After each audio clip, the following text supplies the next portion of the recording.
We're here at the International Spy Museum in Washington, D.C. There are more spies here in D.C. than anywhere else in the world, so it's appropriate that we have this institution that really tells the complete story of espionage internationally. When you travel to America's capital, Washington, D.C., if you can afford the admission, you can visit this International Spy Museum to relive the glories of the Cold War, complete with an exhibit on James Bond's evil adversaries. What you won't find is any reference to the current surveillance spying scandal.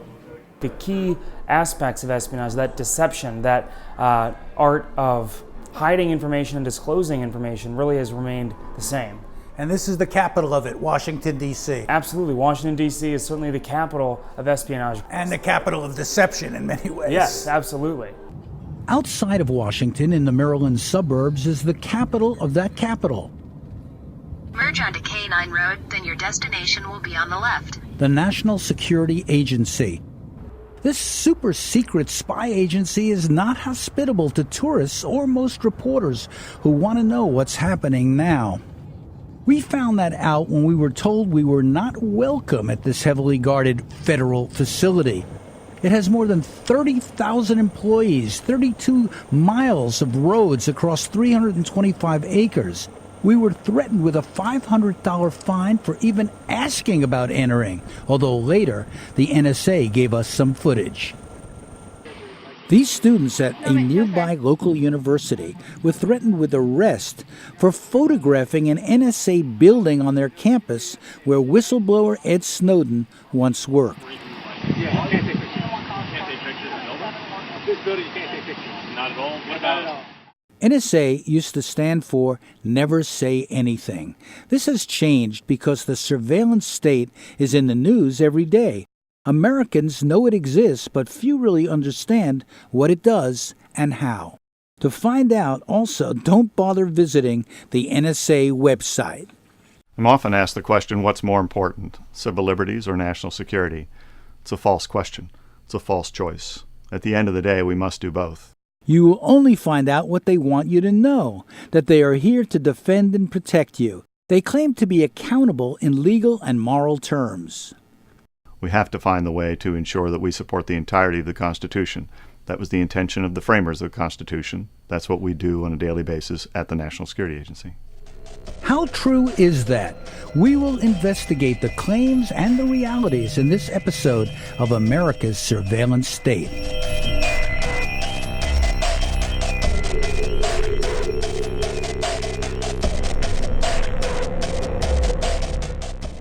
What does the NSA do?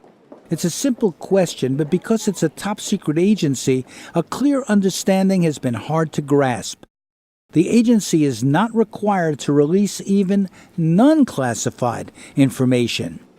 On November 6, 1998, NSA for the first time declassified this organization chart of its operations directorate.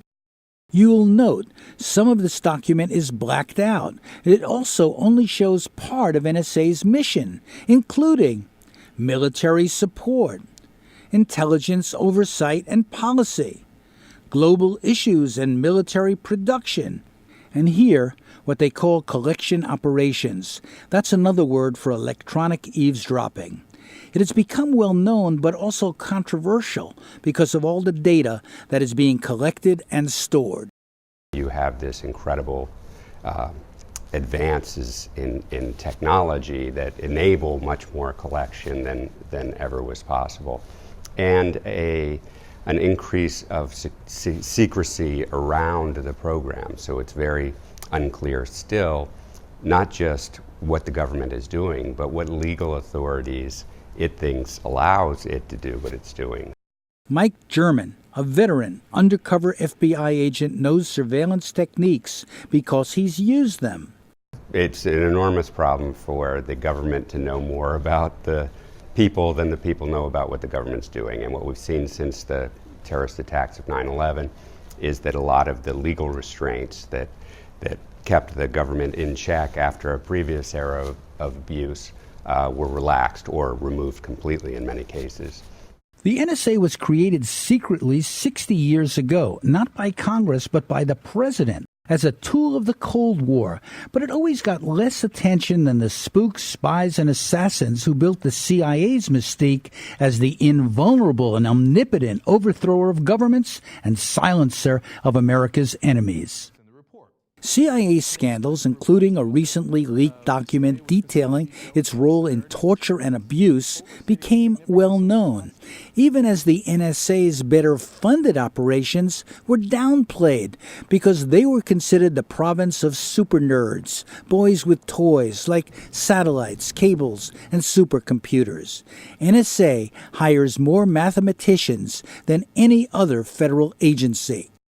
Ray McGovern was in the CIA and rose to become a briefer of presidents. He worked for 7 presidents and 9 directors of Central Intelligence. He says he joined because he believed in the mission. The ethos of intelligence work that attracted me was symbolized by the scriptural quote on the foyer of the CIA's new building. It was new in 1963 when I came on under John Kennedy, and it said, "You shall know the truth, and the truth shall set you free." Okay, and I said, looked at that, and I remembered the constant dictum of my Irish grandmother: be truthful and honest, and then you won't give a damn what anyone says about you. Okay, and so I looked at it and I said, well, Grandma, if that's true, no pun intended, it's going to be a good place to work. Eventually, like many professionals, he became disillusioned, retiring early. As a member of the intelligence community, he came to know the NSA's work well. NSA did play a role. We learned things about the Soviet Union we never would have known before. It was done with judiciousness, and above all, it was done with respect to what they call the first commandment out there at Fort Meade, NSA: thou shalt not collect information, eavesdrop on Americans without a court warrant. That was the rule. That was the first commandment. When Cheney came in, he called General Hayden, who was head of NSA at the time, he said, "General Hayden, I know about that first commandment at NSA. I know about that. Forget about it. Forget about it." And that was before 9/11. So the decision for the NSA to begin collecting information on everyone and everything started with an order from above. Oh, sure. Yeah, it was Dick Cheney and George Bush. The other thing, of course, that needs to be said is that the technology allowed that for the first time. And so when you had the sort of the rubric here, collect everything, which clearly is their motto now, collect everything. And then they say, well, what people say, what about the problem with the haystack, finding a needle in a haystack? Well, the answer to that, they say, is you got to make sure you had the whole haystack. This NSA document, leaked by Ed Snowden, describes their collection program this way: collect it all, sniff it all, know it all, process it all, exploit it all. NSA whistleblower Russ Tice says the agency is still downplaying its collecting process to make it sound harmless. They're lying about what they have and their capabilities and what they're doing. They're archiving everything. Their idea is, we'll archive everything. We're going to take everything. And then they say, oh, well, we don't collect. Well, then they're lying, of course, but their definition of collect is to have some human analyst look at this email or listen to this phone call or whatever. Well, of course, that's nonsense. They've collected it, and they have it for for an indefinite period of time, but they're not going to call it collected until someone looks at it. And of course, there's no way we have enough humans on this planet to listen to every communication that happens. They are also not talking about how collecting everything makes it harder to produce relevant intelligence.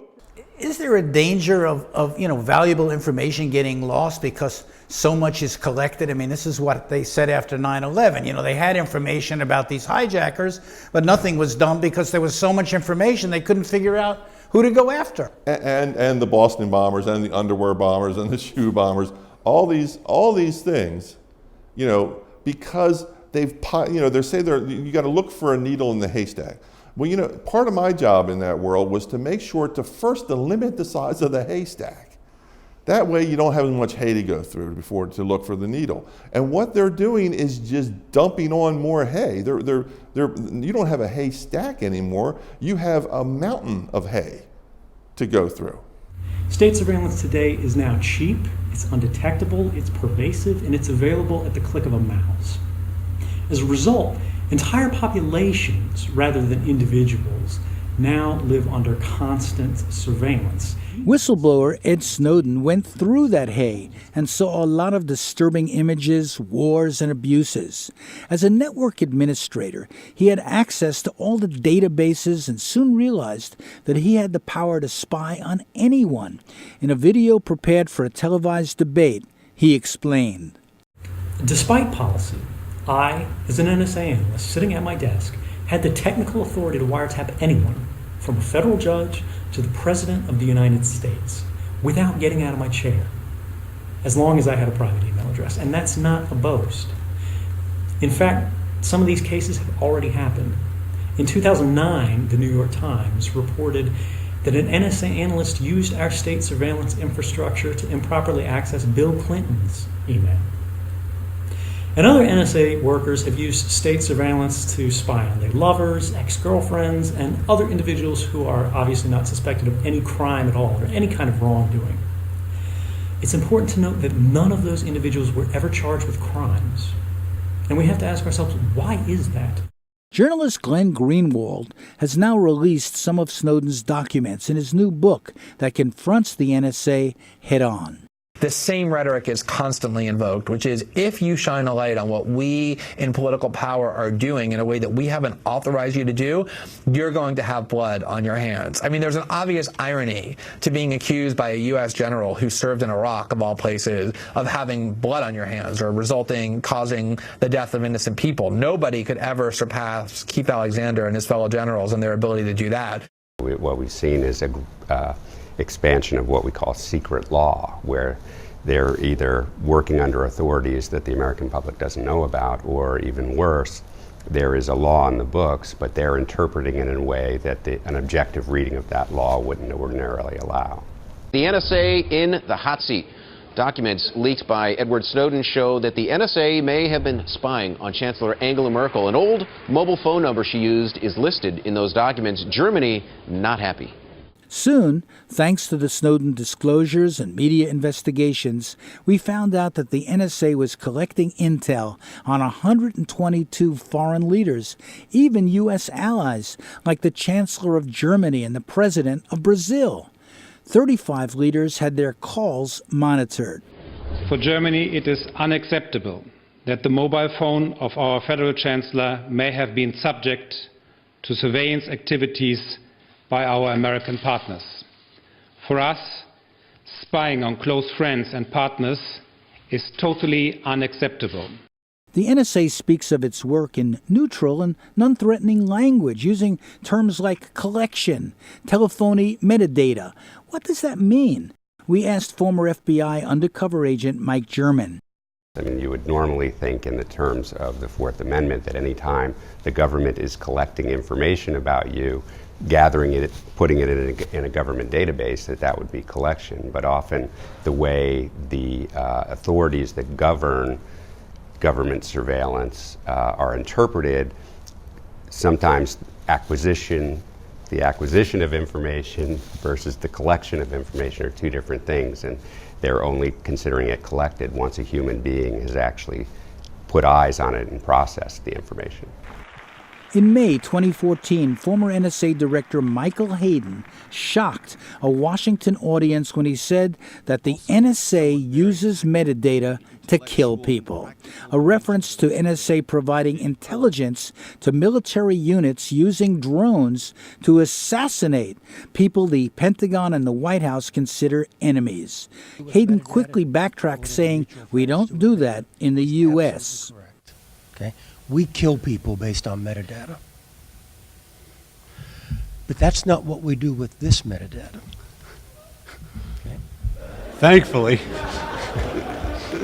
Wow, I was working up a sweat there for a second.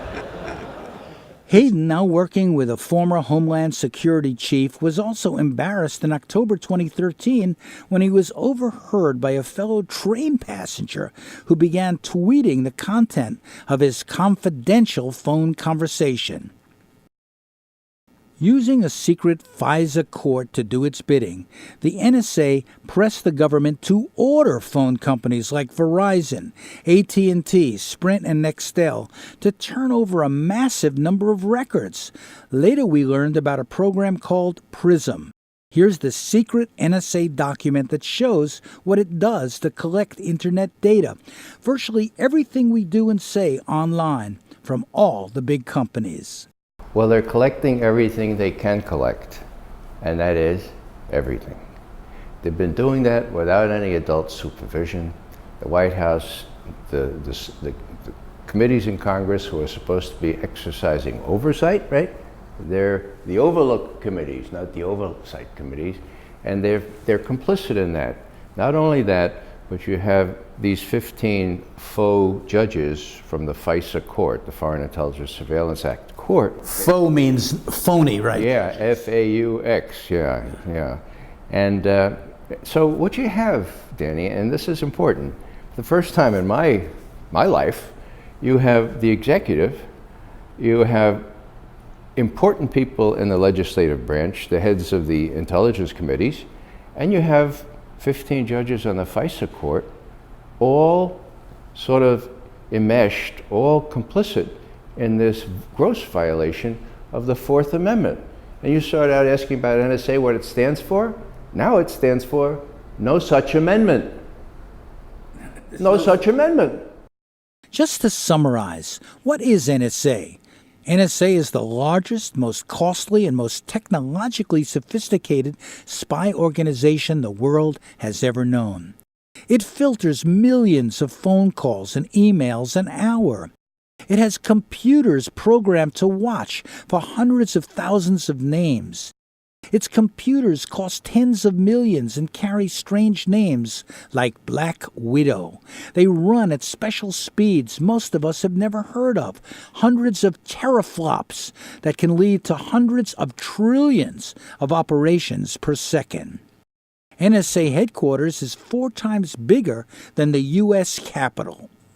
I love the place. I went into the military and the Air Force when Ronald Reagan was president.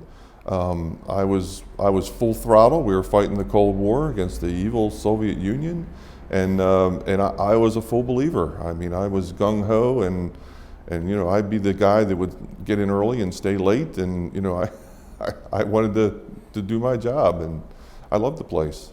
Russ Tice typified the NSA mentality. A space engineer, he believed in their clandestine mission and was totally dedicated. He worked in super-secret so-called black world programs until he discovered that the satellites were not just spying on America's enemies. In one of these programs, I found out that we were using satellite technology to spy on American citizens. Spy on American citizens? Yes. Not supposed to do that, right? No. In NSA, every 6 months, you go through a program where they drill it into your head, we call it UCID 18, that you will not spy on Americans, and for one incident of spying on Americans, you can go to jail for 5 years, for one incident. And they drill that into your head, and we all believe that we will never do this to our fellow citizens. William Binney was a 40-year veteran of NSA who also went off the reservation because he saw the agency straying from its job. He was interviewed by Democracy Now! The Congress and the administration have been fed by the intelligence community what I call techno-babble. In other words, they're being bamboozled into thinking a certain way, that they have to do this in order to get terrorists, and that's simply false.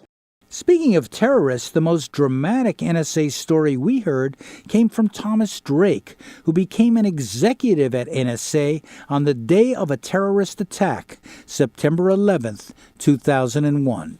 Almost 3,000 people were murdered.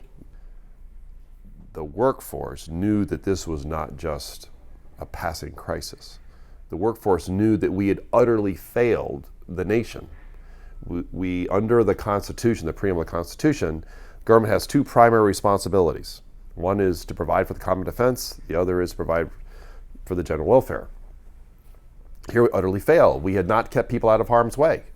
We had not protected the nation. There was a feeling of guilt there because the NSA had information on some of the men who skyjacked those planes that were flown into buildings, but they did not share it with other agencies. Thomas Drake became an eyewitness to how the agency changed. So I became eyewitness to NSA unchaining itself with the approval and the mandate of the White House, unchaining itself from the Fourth Amendment, literally, and entering into a mass surveillance regime, the likes that history has never seen before. As he became critical of the agency's failures, he became a whistleblower and faced years in prison for going public with NSA failures. Unlike Edward Snowden, he did not leak masses of documents. That was one of the fundamental rules, whether it was oral communication, whether it was written, electronic, or later on even in hard copy, it was all unclassified, period. What's not appreciated is that Snowden has been as careful in assembling information as he has been in disseminating information. If I had just wanted to harm the U.S., you know, that you could shut down the surveillance system in an afternoon. But that's not my intention. And I think for anyone making that argument, they need to think, if they were in my position, and you know, you live a privileged life, you're living in Hawaii in paradise and making a ton of money, what would it take to make you leave everything behind? Thanks to what we've learned from Snowden's disclosures, it seems like all of us have been reduced to the data we convey. When you engage in an electronic transaction, whether it's with your cell phone, with a regular traditional landline phone, with your credit card, with your computer, the transaction itself, the content of the communications is called content. You know, if you buy something at the store with your credit card, what you bought is considered content. But there are all sorts of electronic trails left, like crumbs, that often have a tremendous amount of very detailed information about you, particularly when it's gathered in mass. For example, who you called, when you called them, how long you were on the call with them, where you made the call from. That type of data collected in mass can reveal an awful lot of information about you. In May 2014, Washington finally took legal action against cyber spying by China, not the United States, even as some of the Snowden documents revealed that economic espionage is also in NSA's portfolio. The Chinese and U.S. critics laughed at what they called hypocrisy. The United States deliberately made up facts, using the excuse of so-called stealing of secrets online to indict 5 Chinese military officials. This has seriously violated the basic principles of international relations and damaged Chinese-US cooperation and mutual trust. Americans think it's okay if we spy on foreigners, but it's not okay if we spy on Americans, as if, you know, the rest of the world has no right to privacy at all. We are more worried about Al-Qaeda than, I think, any nation state as a threat to American lives. But nonetheless, I think we have to rein in an agency that has the ability to spy on any innocent citizen with impunity of any country in the world. I mean, when the world becomes the NSA's panopticon, even with a fig leaf of privacy around Americans, that to me does seem unacceptable, and it turns the whole world against us. Coming up next, the NSA and the press, how spying and intimidation has led America's mainstream media to push back and publish leaks and disclosures that would have once been unthinkable. The press versus the NSA, coming up next in this documentary series on America's surveillance state.